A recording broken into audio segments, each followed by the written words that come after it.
आइए आज हम पढ़ते हैं वान हाफ फैक्टर के बारे में। वान हाफ फैक्टर को पढ़ने से पहले ये क्यों आया उसको जान लेते हैं। तो बच्चों अभी तक हमने 4 अणु संख्या गुणधर्म का स्टडी कर लिया है। कौन-कौन से वो अणु संख्या गुणधर्म है? चलिए एक बार उसको रिवाइज़ कर लेते हैं।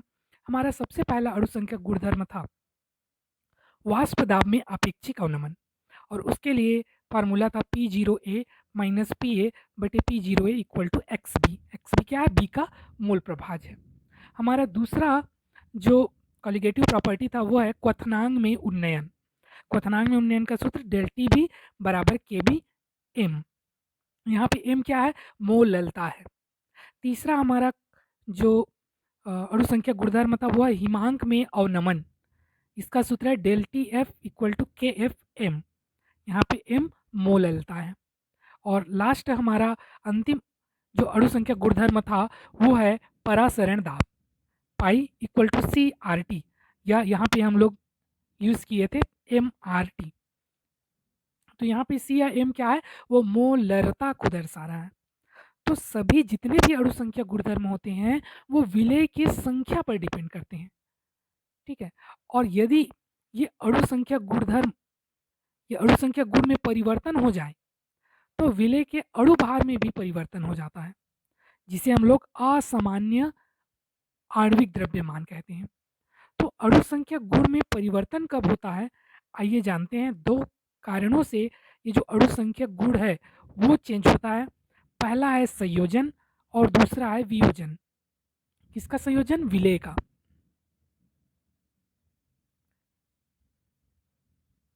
ये देखिए, पहला है संयोजन। ठीक, संयोजन मतलब आप लोग समझ रहे हैं, जुड़ना। जैसे हमने एक विलेय लिया एसिटिक अम्ल, इसका हमने 2 मोल जो है बेंजीन के जो विलायक था बेंजीन, उसमें 2 मोल एसिटिक एसिड हमने मिलाया और हम यही आशा कर रहे थे कि बेंजीन में जाने के बाद भी ये 2 मोल रहे। लेकिन जब हमने एसिटिक अम्ल के 2 मोल को बेंजीन में डाला, हमने देखा कि जो 2 मोल एसिटिक अम्ल था वो सॉल्यूशन या विलायक में जा कर के तो जुड़ गया और एक ही मोल बनाया। यानी हमने डाला 2 मोल था लेकिन विलयन में मिला हमें 1 मोल। तो यहाँ पर अणु संख्या गुण जो है चेंज हो गया, क्योंकि अणु संख्या गुणधर्म संख्या पर डिपेंड करता है। हमने लिया था 2 लेकिन हमें विलयन में मिला 1, तो चेंज हो गया। ठीक इसी तरह हमने बेंजोइक अम्ल लिया, इसका भी हमने 2 मोल लिया। जब इसको बेंजीन के घोल में मिलाए तो यहाँ भी ये आपस में चिपक करके 1 मोल हो गया। तो यहाँ भी अणु संख्या गुण जो है वो बदल गया। ठीक इसी तरह वियोजन। वियोजन में क्या होता है? देखिए, हमने जो NaCl था इसका कितना मोल लिया? 1 मोल लिया। और जब हमने इसको जल में डाला, हम यही आशा कर रहे थे कि जो सोडियम क्लोराइड है जल में भी 1 ही मोल होगा। लेकिन जल में जाते ही सोडियम क्लोराइड 2 मोल में टूट गया, सोडियम प्लस और क्लोरीन माइनस। देखिए, अणु संख्या गुणधर्म प्रकृति पर डिपेंड नहीं करता। उससे ये मतलब नहीं है कि प्लस माइनस है, उसको तो संख्या से मतलब है। तो हमने डाला 1 लेकिन हमें विलयन में जाके मिल गया 2, तो यहाँ भी अणु संख्या गुण चेंज हो गया। इसी तरह MgCl2 को भी जब हमने जल में डाला, यहाँ भी हमने 1 मोल पदार्थ डाला था और हमें विलयन में जाके 3 मोल पदार्थ प्राप्त हुए। तो इस कारण संयोजन या वियोजन जब भी होगा हमें अणु संख्या गुणधर्म में परिवर्तन देखने को मिलेगा। और इसी परिवर्तन को जानने के लिए सन 1886 में वान ठाप नामक वैज्ञानिक ने एक गुणांक दिया जिसको उन्होंने आई नाम दिया। इसे हम लोग वान ठाप गुणांक कहते हैं। अब ये वान ठाप गुणांक हमें क्या बताएगा? इसके द्वारा हम विलयन में विलेय के संयोजन और विलेय के वियोजन की सीमा के बारे में हमें पता चलेगा कि कितना वियोजन या संयोजन हुआ है। इसके लिए फॉर्मूला है आई इक्वल वियोजन या संयोजन के बाद कणों की संख्या बटे वियोजन या संयोजन के पहले कणों की संख्या। तो आइए इसको उदाहरण के द्वारा हम लोग समझते हैं। चलिए देखते हैं पहला वियोजन की कोटि, वियोजन कितना प्रतिशत हुआ इसको हम लोग समझेंगे। हमने यहाँ पर एज्यूम किया कि वियोजन जब 100% हो, यानी पूरा का पूरा जो विलेय है वो पूरी तरह से टूट जाए, जैसे हमने यहाँ लिया NaCl, NaCl को हमने जल में डाला, ये टूटा सोडियम प्लस और क्लोरीन माइनस में। तो आइए इसके लिए 1/2 गुणांक निकाल के देखते हैं। 1/2 गुणांक है I इक्वल वियोजन या संयोजन के बाद कणों की संख्या बटे वियोजन या संयोजन के पहले कणों की संख्या।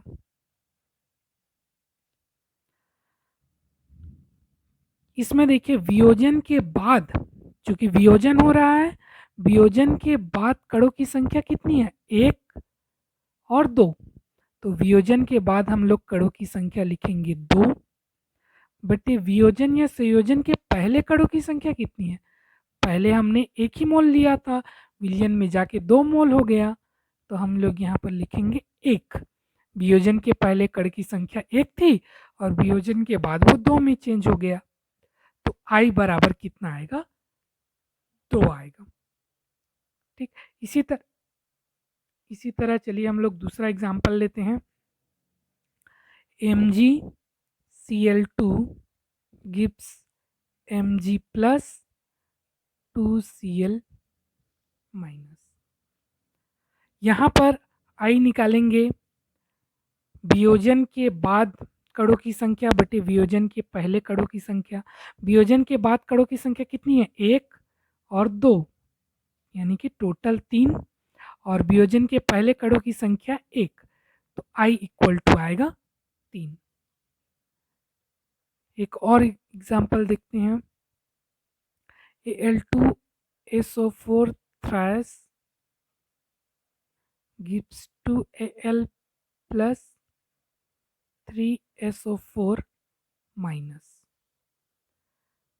यहाँ पर अगर हम देखें I की वैल्यू कितनी आएगी? वियोजन के बाद कणों की संख्या कितनी हो गई? 2 और 3 5, और वियोजन के पहले कणों की संख्या 1, तो यहाँ पर आएगा 5। यानी जब भी I की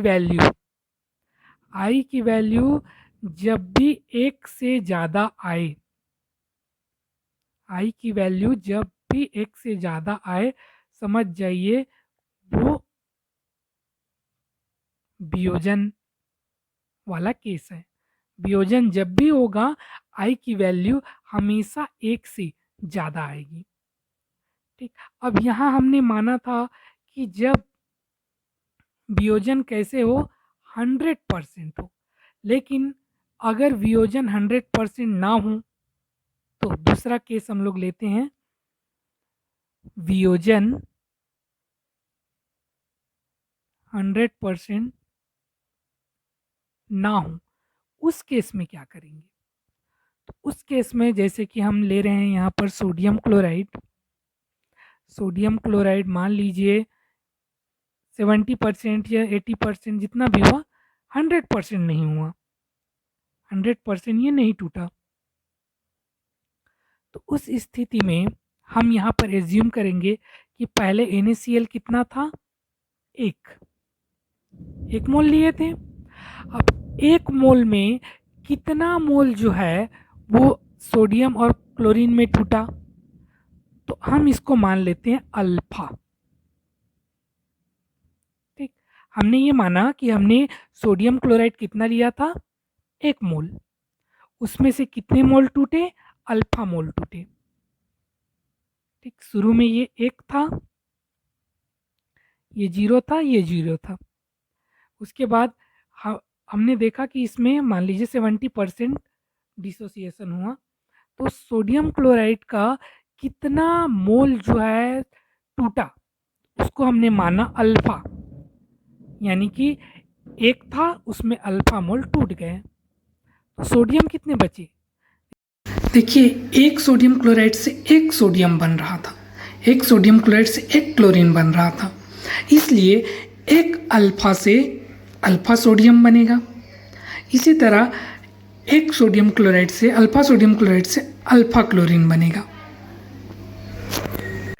अब सूत्र में रख दीजिए, आई इक्वल वियोजन के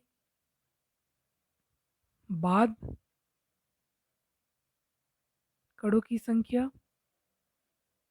वियोजन के पहले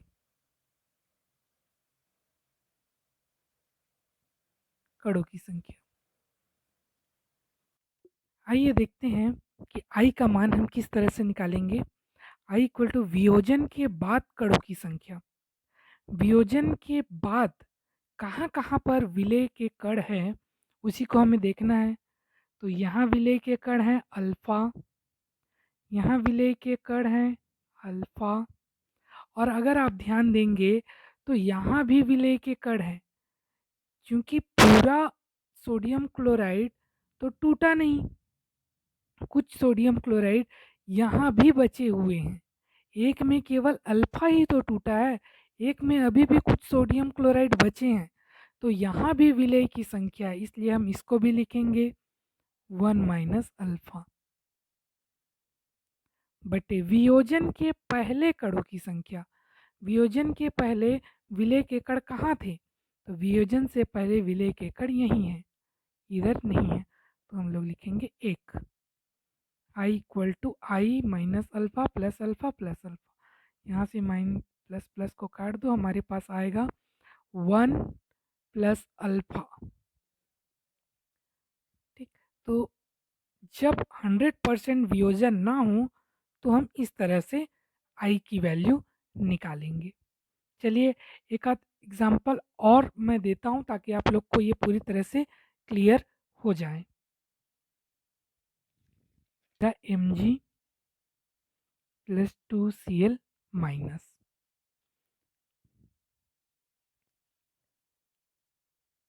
जब MgCl2 को विलयन में हम लोग नहीं डाले थे, यानी कि वियोजन नहीं हुआ था, तो इसकी संख्या 1 थी। उस समय Mg प्लस 0, क्लोरीन माइनस भी 0।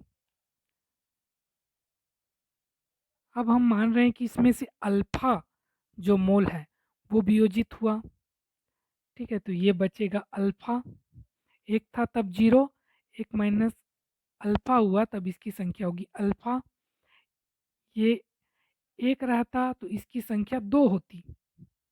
ठीक, एक से एक Mg क्लोराइड से एक बन रहा है, तो हमने एक माइनस अल्फा से अल्फा लिखा। एक Mg क्लोराइड से ये 2 बनता, 2 क्लोरीन बनता, तो 1 माइनस अल्फा से 2 अल्फा बनेगा। एक से एक ही बन रहा था, इसलिए हमने अल्फा लिखा। ये एक से 2 बन रहा था, इसलिए अल्फा में 2 का गुणा कर दिए। अब हम लोग सूत्र लगाते हैं, आई वियोजन पश्चात, ये वियोजन के बाद कणों की संख्या बटे वियोजन पूर्व कणों की संख्या। तो वियोजन के बाद देखिए कण कहाँ कहाँ पर हैं, यहाँ हैं, और चूंकि ये पूरी तरह से वियोजित नहीं हुआ इसलिए इसमें भी कुछ बचा हुआ है, तो हम लिखेंगे 1 minus alpha plus alpha 2 alpha बटे वियोजन के पूर्व कणों की संख्या, तो इसी में है, एक ही लिखेंगे हम लोग। यहाँ से माइनस माइनस काट दो, बचेगा 1 प्लस 2 अल्फा।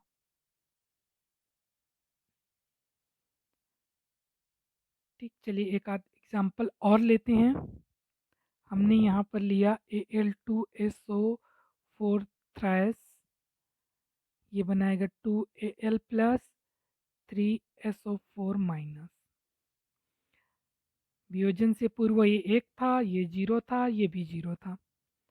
वियोजन के बाद इसमें से अल्फा मोल टूटा, ये बनेगा, ये 1 से 2 बनता तो अल्फा से 2 अल्फा बनेगा, 1 से 3 बनता अल्फा से 3 अल्फा बनेगा।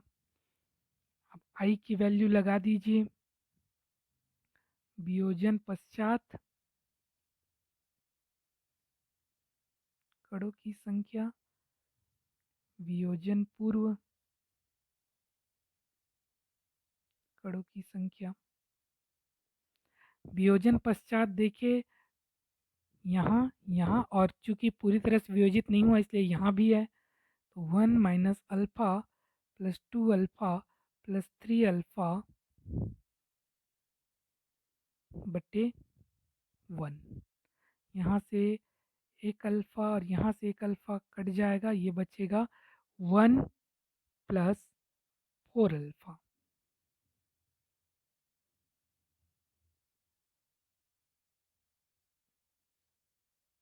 ठीक, तो इस तरह से हमें वियोजन की कोटि जिसको अल्फ़ा भी कहते हैं उसका मान निकालना है।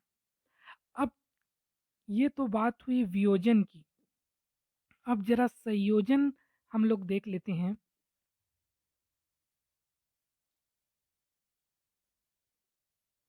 संयोजन की मात्रा को हमें किस तरह से निकालना है। जैसे हमने यहाँ लिया था CH3COH का 2 मोल लिया था, इधर जाके हमें इसका 1 मोल प्राप्त हुआ। हमने लिया था 2, इधर प्राप्त हुआ 1। इसके लिए आई की वैल्यू अभी हम मान रहे हैं कि 100%, 100% संयोजन हो रहा है। तो आई की वैल्यू जानते हैं, संयोजन पश्चात कणों की संख्या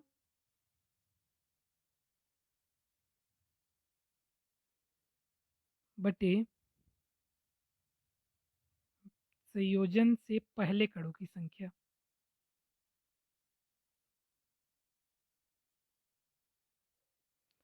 संयोजन के बाद कितना है कणों की संख्या? 1 है।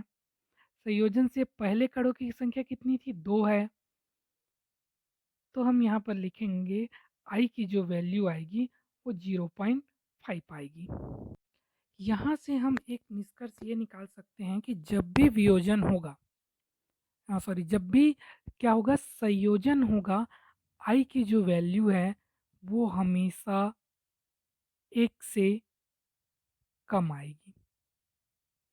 जब भी संयोजन होगा, जब भी संयोजन होगा, आई की जो वैल्यू है वो 1 से हमेशा क्या होगा, कम होगा। वियोजन में 1 से ज़्यादा होगा और संयोजन में 1 से कम होगा।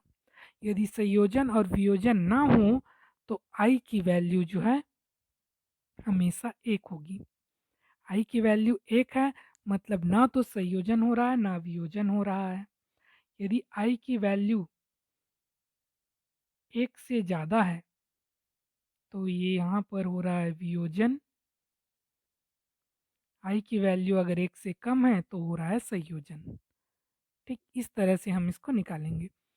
चलिए, हमने यहाँ पर माना था संयोजन अगर 100% हो तब आई की वैल्यू इस तरह से निकालेंगे। अगर 100% ना हो तो किस तरह निकालेंगे, देखिए। मान लीजिए इस चीज को मैं ले रहा हूँ, CH3 का 2 मोल हमने लिया था, इधर मिला 1 मोल।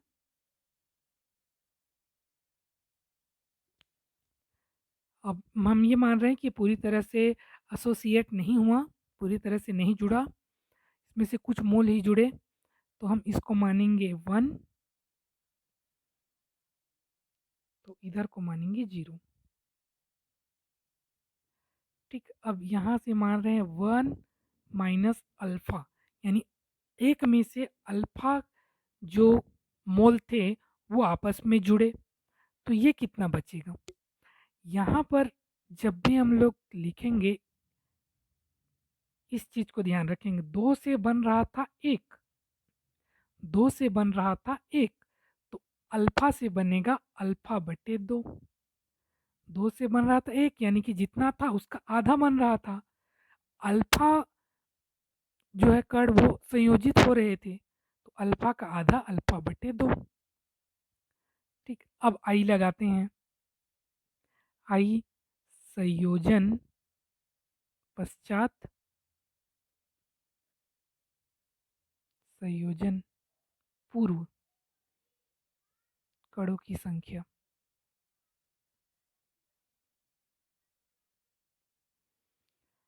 संयोजन पश्चात कहाँ कहाँ है, देखिए यहाँ है और यहाँ भी है पूरा एसोसिएट नहीं हुआ है, यहाँ भी कुछ बचे हुए हैं, तो ये दोनों जो है संयोजन पश्चात में आएंगे। अल्फा बटे 2 ऐसे लिख लेते हैं, 1 माइनस अल्फा प्लस अल्फा बटे 2। संयोजन पूर्व ये एक ही था, तो यहाँ पर हम लोग लिखेंगे 1।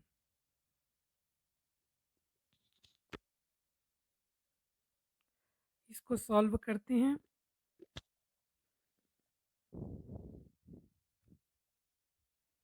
One minus alpha, alpha plus 2, यहाँ 2 माइनस 2 अल्फा प्लस अल्फा बटे 2।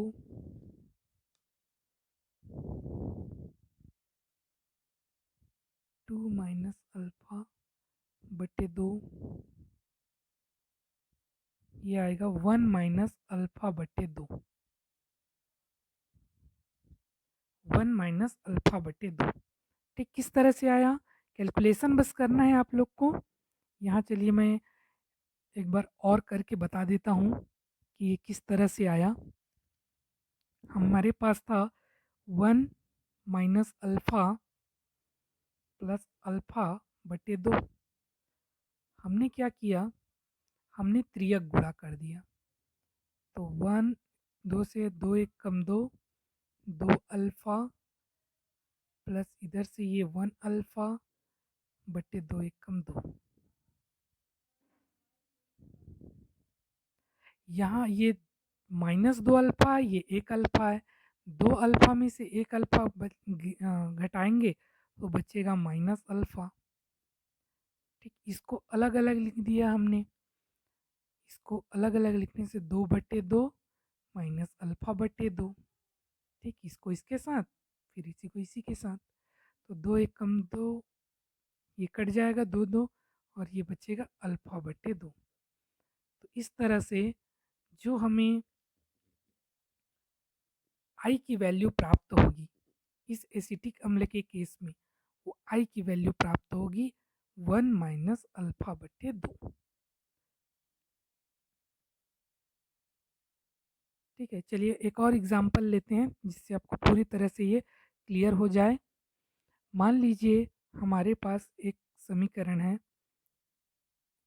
हमने लिया था 3a,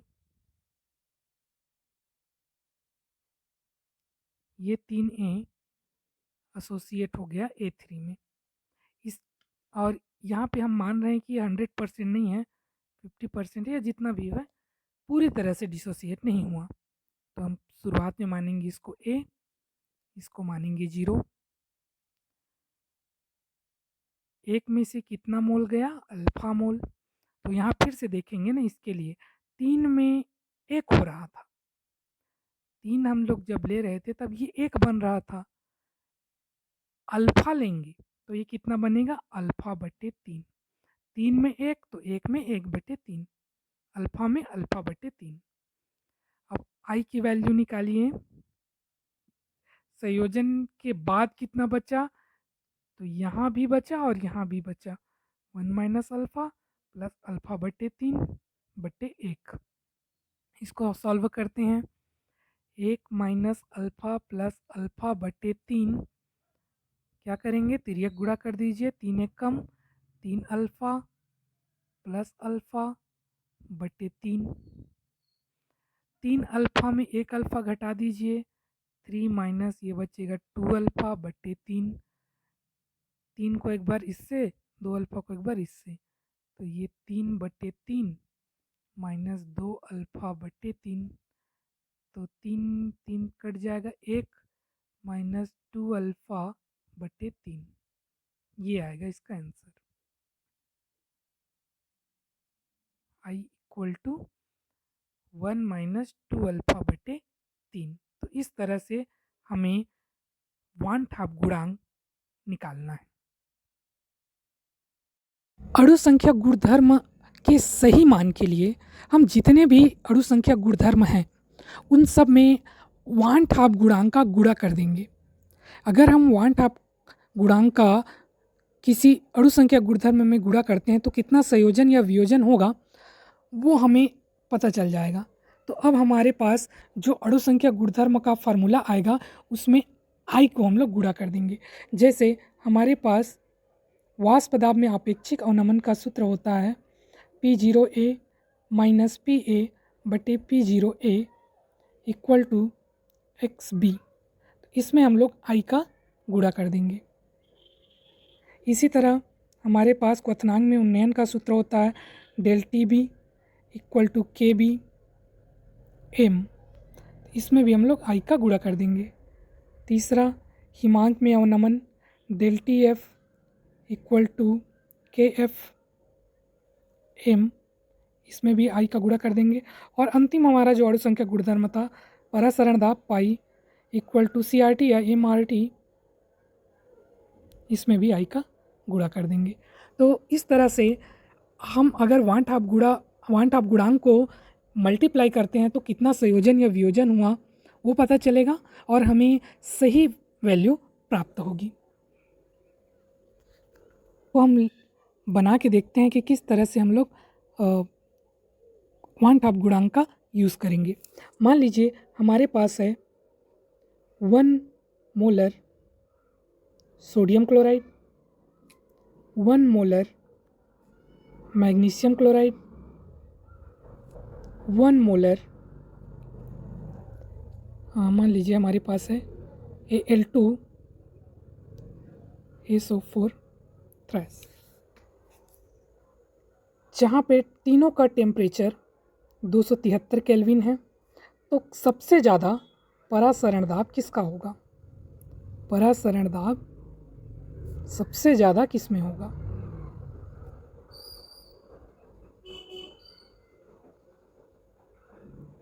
ये क्वेश्चन है, हमें दिया है कि 273 केल्विन पर 1 मोल सोडियम क्लोराइड है, 1 मोल मैग्नीशियम क्लोराइड है, 1 मोल एल्यूमिनियम सल्फेट है। तो सबसे ज़्यादा परासरण दाब किस में होगा? परासरण दाब का सूत्र क्या होता है अगर आप लोग को याद होगा, मैं इसको दूसरे कलर में लिख देता हूँ।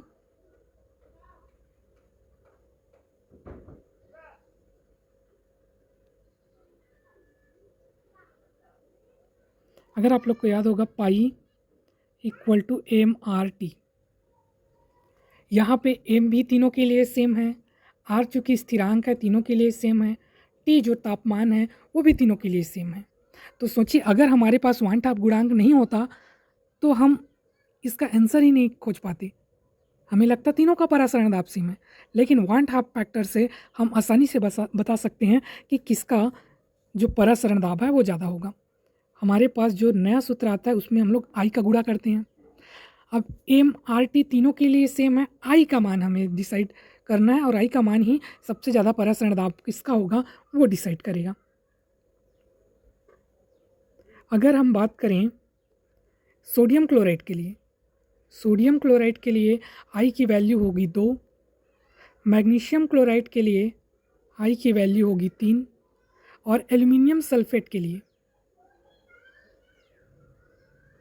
आई की वैल्यू होगी 5। तो सबसे ज़्यादा जो परासरण दाब होगा वो एल्युमिनियम सल्फेट के लिए होगा। ठीक, तो इस तरह से हम आई का उपयोग करके परासरण दाब की वैल्यू को आसानी से निकाल सकते हैं।